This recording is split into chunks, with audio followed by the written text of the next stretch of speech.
یہ وہ مہینہ ہے کہ 2 مہینے پہلے چاند دیکھ کر دعائیں شروع ہو جاتی تھی. اللہم بارک لنا فی رجب و شعبان وبلغنا رمضان. اے اللہ رجب اور شعبان میں برکت ڈال، ہمیں رمضان تک پہنچا.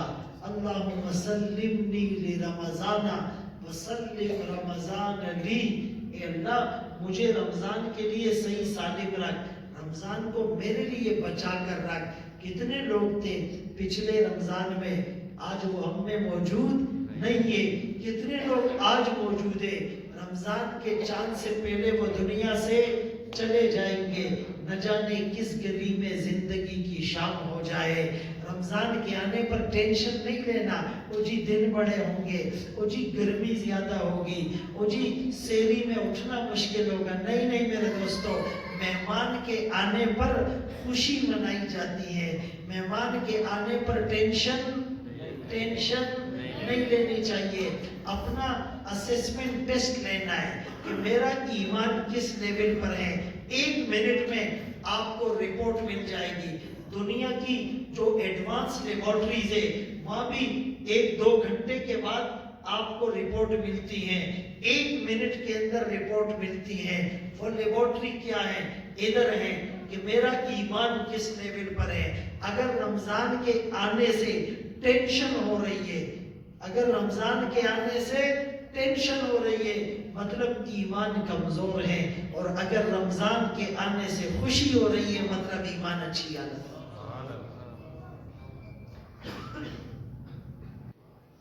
فرمایا آپ رمضان کا چاند دیکھتے، عبادت کے لیے کمر کس لیتے، ایقظ اہلہ گھر والوں کو جگاتے، احیا لیلہ راتوں کو عبادت سے زندہ کرتے. پورا مہینہ گزر جاتا، آپ بستر پر تشریف نہیں لاتے. آپ ویسے بھی سخی تھے، رمضان میں آپ کی سخاوت تیز ہوا سے بڑھ جاتی تھی. امام ابو حنیفہ رحمت اللہ علیہ، امام شافعی رحمت اللہ علیہ رمضان میں 63 قرآن پڑھتے تھے.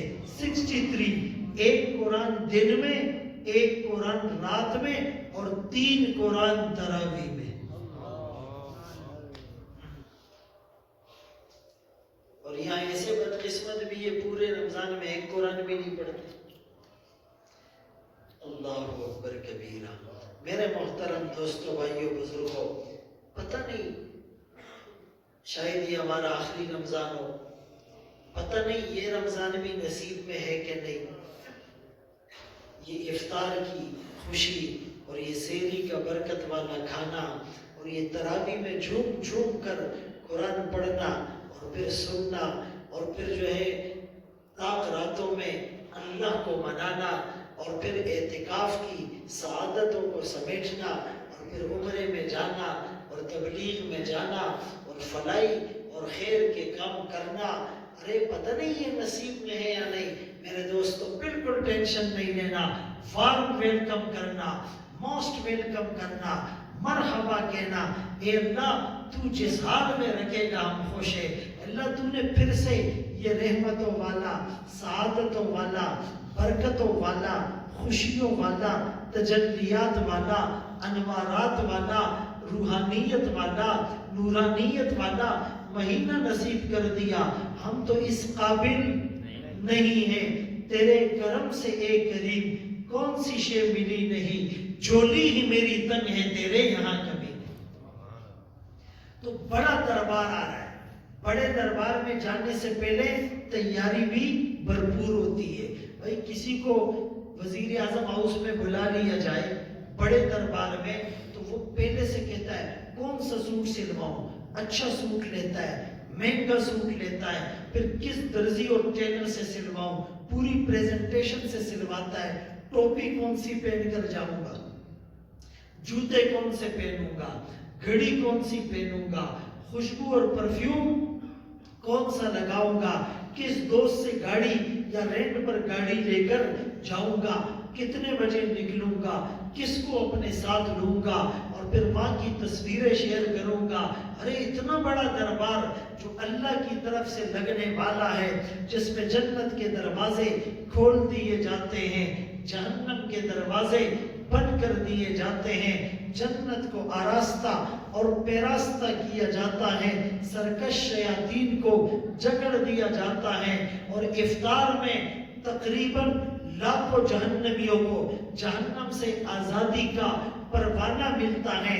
پہلا عشرہ رحمت بن کر، دوسرا عشرہ مغفرت بن کر، اور تیسرا عشرہ آگ سے خلاصی بن کر آتا ہے، اور اس میں ایک لیلۃ القدر ہے، خیر من الف شہر، 1000 مہینوں سے بہتر ہے، اور آخری رات میں لیلۃ الجائزہ، انعام والی رات ہے۔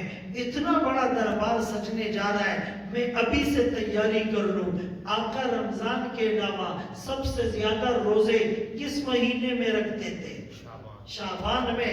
تو ابھی سے کچھ نفلی روزے رکھ لے، ابھی سے داڑھی بڑھا لے، ابھی سے آنکھوں کی حفاظت کا اہتمام کر لے، ابھی سے حلال کمانے اور کھانے کا اہتمام کر لے، ابھی سے تہجد کی عادت بن جائے، ابھی سے قرآن کو تھوڑا تھوڑا پڑھنا شروع کر دے، اور اس رمضان کی پلاننگ ایسے کرے کہ بھائی تھوڑا سا کاروبار کریں گے، زیادہ عبادت کریں گے، اور یہ رمضان موبائل کی نظر نہیں ہوگا، ڈراموں کی نظر نہیں ہوگا، میچز کی نظر نہیں ہوگا، گانوں کی نظر نہیں ہوگا، غیبت کی نظر نہیں ہوگا، اور سارا دن سو سو کر اس قیمتی مہینے کو نہیں گزاریں گے، اور اس مہینے کے کاروبار میں ملاوٹ نہیں کرنی، اور 10 کی چیز 100 میں نہیں بیچنی، اور اس نیکیوں کے سیزن کو کاروباری سیزن نہیں بنانا۔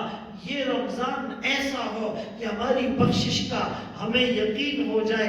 آقا نے جو 3 بد دعائیں دی، اور جس پر جبرائیل امین نے آمین کہی تھی، ہلاک اور برباد ہو جائے وہ شخص جس کے ماں باپ یا ان میں سے ایک بڑھاپے کی سرحد کو پہنچے اور یہ ان کی عبادت کر کے جنت نہ کما لے، ہلاک اور برباد ہو جائے وہ شخص جس پر میرا نام لیا جائے اور وہ درود نہ پڑے، ہلاک اور برباد ہو جائے وہ شخص جو رمضان کا مہینہ پائے جب پوری انوائرمنٹ بخشش کی ہوتی ہے، ماحول بخشش کا ہوتا ہے، نفل پر فرض کا، فرض پر 70 فرضوں کا ثواب ملتا ہے، اور یہ پھر بھی بخشش نہ کرا سکے۔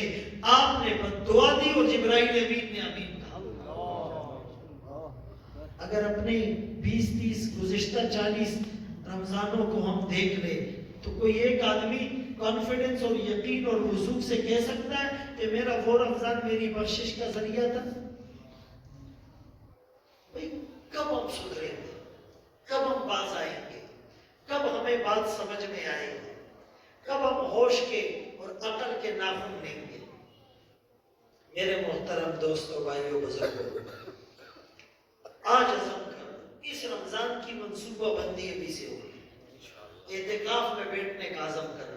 بہت سے لوگ کہتے ہیں او جی مجھے توفیق مل جائے مسجد حرام میں اور مسجد نبوی میں اور بیت المقدس میں اعتکاف میں بیٹھنے کی۔ ارے بھائی ٹھیک ہے، وہ تو اللہ کا گھر ہے، اور بیت اللہ میں ایک نماز پر 1 لاکھ نمازوں کا ثواب، اور مسجد نبوی میں ایک نماز پر ایک روایت میں 1000 اور دوسری روایت میں 50,000 نمازوں کا ثواب، اور بیت المقدس میں ایک نماز پر 25,000 نمازوں کا ثواب۔ لیکن گھر وہ بھی اللہ کے، گھر یہ بھی اللہ کا۔ جو آپ کے بس میں ہے آپ وہ کریں، پھر اللہ اس کی توفیق دے گا۔ جو آپ کے بس میں نہیں، یہاں اعتکاف میں بیٹھو اس نیت سے کہ میرے بس میں یہ ہے، اللہ کا گھر ہے، اللہ وہاں کی توفیق دیں گے۔ اس کے امام سے، یہ بھی اللہ کے گھر کا امام ہے، محبت اور عقیدت کا رشتہ رکھو اس نیت سے کہ اللہ مسجد حرام کے امام تک تمہیں پہنچائیں گے۔ یہاں کے مؤذن اور یہاں کے خادم سے عقیدت اور محبت کا تعلق رکھو، اللہ وہاں کی توفیق دیں گے۔ جو بس میں ہے وہ تو کرے۔ ایک آدمی کہتا ہے میں عمرے پہ جانے کا بڑا خواہش مند ہوں۔ بھائی تو BC ڈال، تو پیسے جمع کر، تو پاسپورٹ بنا، تو اس کے پروسیس کو تو شروع کر۔ ایک آدمی پاسپورٹ بھی نہیں بناتا، ویزے کی فکر بھی نہیں کرتا، BC بھی نہیں ڈالتا، پیسے بھی جمع نہیں کرتا، کہتا جی بڑی تمنا ہے، بڑی تمنا ہے، اللہ جی اپنے حبیب کے روزے پر بلا لے۔ تو ایسا نہیں ہوتا۔ اسباب اختیار کرنے پڑتے. ہمارا جو ایمان ہمیں گھر سے مسجد تک نہیں لا سکتا، وہ ایمان ہمیں گھر سے مکے مدینے تک کیا لے جائے گا؟ وہ ایمان ہمیں یہاں سے جنت تک کیا لے جائے گا؟ کہتے ہیں نا مسلمان تین ہیں. ایک وہ جو اللہ کو مانے، جو وہ ہم سب ہیں الحمدللہ. دوسرا وہ مسلمان جو اللہ کی مانے، جو اللہ کی مانے، وہ بہت کم ہوتے ہیں. اور تیسرا وہ مسلمان جس کی اللہ مانے.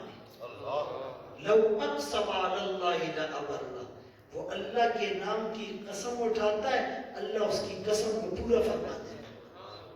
اس کے ہاتھ اٹھتے ہیں، اللہ دنیا کا جغرافیہ تبدیل کرتا ہے. وہ کسی پر نگاہ ڈالتا ہے، وہ پار ہو جاتی ہے. وہ کسی کے کندھے پر ہاتھ رکھ کر نماز کی دعوت دیتا ہے، وہ رد نہیں کر سکتا. اس کے ساتھ بیٹھنے سے ایمان میں اضافہ ہوتا ہے. اس کی باتوں سے حکمت کے چشمے پھوٹتے ہیں. میرے محترم دوستوں، بھائیوں، بزرگوں، بہت غفلت کی زندگی ہم نے گزار لی. کافروں نے ہمارے آقا کی بہت گستاخیاں کی، بہت ہمارے آقا کو ٹھیس پہنچائی ہے. مجھے اور آپ کو گستاخی کرنے کی اور سنتوں کو چھوڑنے کی کیا ضرورت ہے؟ کیوں اپنے آقا سے بے وفائی کرنا؟ 63 سال جو اس امت کے لیے ہوئے، کل قیامت کا دن ہوگا، میدان محشر، اور زمین تانبے کی اور سورج سوا نیزے کے فاصلے پر، اور انبیاء، اولیاء، اتقیاء، اصفیاء سب پہ لرزہ تاری، اور انسانیت بے لباس اور گناہوں کے پسینے میں ڈوبی ہوئی. جب ہر ایک کی زبان پر نفسی نفسی ہوگا تو اچانک ایک آواز آئے گی، امتی امتی. ایک ہستی ہے، سجدے میں پڑی ہے، آنکھوں سے آنسو جاری، آواز بررائی ہوئی اور بدن پر کپکپی جاری. کون سا امتی جو سنتوں پر چھریاں چلاتا رہا، جو سنتوں کے جنازے گھروں سے نکالتا رہا، جس کی صورت، سیرت، کردار، گفتار، عادات، اطوار، تہذیب، تمدن، ثقافت، کلچر، اوڑھنا بچھونا، معاشرت، معیشت، خدمت، جلوت، دن رات، صبح شام، انفرادی اجتماعی زندگی، خوشی اور غمی، شادی اور کاروبار، بچپن اور بچپن، لڑکپن اور جوانی، پیدائش اور موت، جس کا کوئی کام سنت کے مطابق نہیں، لیکن پھر بھی یعنی آقا فرماتے ہیں امتی امتی. مجھے تو امت کا نام ہے. چھوڑ کے آپ کا دامن راحت، آقا ہم سے بھول ہوئی. کھو دی اپنی قدر و قیمت، آقا ہم سے دور ہوئی. دیکھ ہماری آنکھ مچولی، اپنا سینہ اپنی گولی، بھول گئے اندر سے اخوت، آقا ہم سے بھول ہوئی. ان کے سیم و زر کے بندے، ان کے اجلے من کے گندے، لٹ گئی ہم سے فقر کی دولت، آقا ہم سے بھول ہوئی.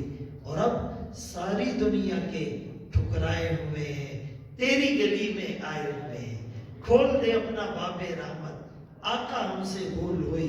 تجھ سے فریاد ہے یہ گنبد خضرا والے، کعبے والوں کو ستاتے ہیں کلیسا والے.